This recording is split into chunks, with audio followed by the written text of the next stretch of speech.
Hello guys, ഞാനിന്ന് വന്നിട്ടുള്ളത് ഒരു നാടൻ രസത്തിൻ്റെ റെസിപ്പിയുമായിട്ടാണ്. രസത്തിന് ആവശ്യമായിട്ടുള്ള ചെറിയുള്ളി, വെളുത്തുള്ളി, പച്ചമുളക്, കറിവേപ്പില, മല്ലിത്തഴ, വറമുളക്, തക്കാളി എന്നിവ നമ്മൾ എടുത്തിട്ടുണ്ട്.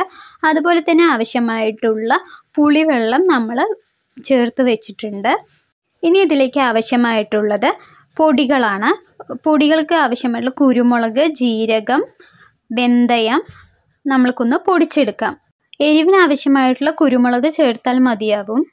അതൊന്ന് നമ്മൾക്ക് പൊടിച്ചെടുക്കാം. അപ്പോൾ അതൊന്ന് പൊടിച്ചെടുത്തതിന് ശേഷം നമുക്ക് ഒരു അരപ്പ് തയ്യാറാക്കാനുണ്ട്. അതിനായിട്ട് നമ്മൾ എടുത്തു വെച്ചിരിക്കുന്ന വെളുത്തുള്ളി, ചെറിയുള്ളി, പച്ചമുളകും കൂടെ ഒന്ന് ചതച്ചെടുക്കാം കേട്ടോ.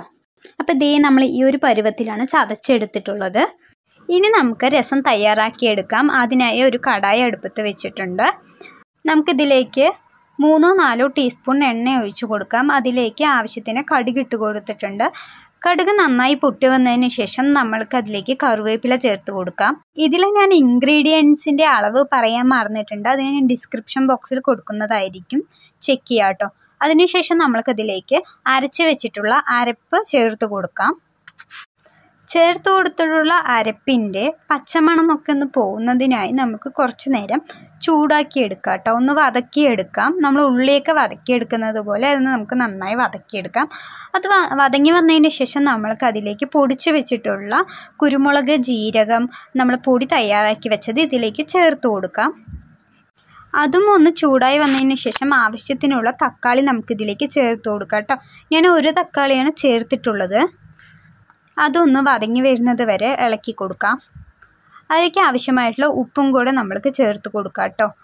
വതങ്ങി വരാൻ ആവശ്യമായിട്ടുള്ള ഉപ്പ് മാത്രമേ നമ്മളിപ്പോൾ ചേർത്തിട്ടുള്ളൂ. അതിനുശേഷം കുറച്ച് മഞ്ഞൾപ്പൊടിയും ചേർത്ത് നന്നായി ഒന്ന് ഇളക്കി കൊടുക്കാം. എല്ലാം വതങ്ങി വന്നതിന് ശേഷം നമ്മൾക്കിതിലേക്ക് ആവശ്യമായിട്ടുള്ള പുളിവെള്ളം ചേർത്ത് കൊടുക്കാം. ഈ സമയം നമുക്ക് പുളിയും ഉപ്പും എല്ലാം കറക്റ്റാണോ എന്ന് നോക്കാം. ആവശ്യത്തിന് വെള്ളം വേണമെങ്കിൽ ചേർത്ത് കൊടുക്കാം നമുക്ക്. അപ്പോൾ ഒരു ചെറിയ തിള വരട്ടെ കേട്ടോ. നമ്മൾ ഒരുപാട് വെട്ടിത്തിളയ്ക്കാനായിട്ട് പറ്റില്ല. ഒരു ചെറിയ തിള വരുമ്പോൾ ഞാൻ അതിലേക്ക് മല്ലിത്തഴ ഇട്ട് കൊടുത്തിട്ടുണ്ട്. അപ്പോൾ ഒന്ന് തിളച്ച് ഇത്രയേ ഉള്ളൂ. അപ്പോൾ നമ്മുടെ അടിപൊളി രസം റെഡി ആയിട്ടുണ്ട്.